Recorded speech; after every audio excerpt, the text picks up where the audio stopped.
What's up, pals? Let's do a quick reading update on what I read last week and then what I plan on reading this week. I actually did have a pretty solid week. I did finish 4 books. Most of them were short, but finished Of Mice and Men by John Steinbeck. I did finish my first manga. I harped on this one yesterday, but I'll have a full review on it later. Kaiju number 8, the first volume. I did finish The Long Walk, part of Ben's buddy read. And then I did finish Heretical Fishing for Eric Fox's book club. And then I did get farther into The Devils, finished part 2 of it for our Discord group. Got a little bit further into things my son needs to know at the end of the world, or about the world, not at the end of the world, about the world. That's my bedtime book. I didn't do a lot of bedtime reading this week. I ended up doom scrolling a lot more than I would like. So, bad Brett. But that's what I read this week, or this past week.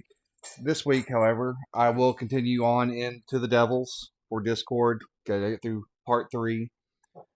This will be finished this week as well.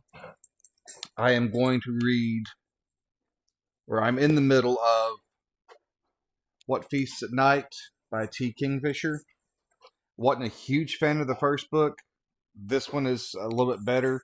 I think maybe I just wasn't the right frame of mind for the first book, but I am enjoying this one a lot more.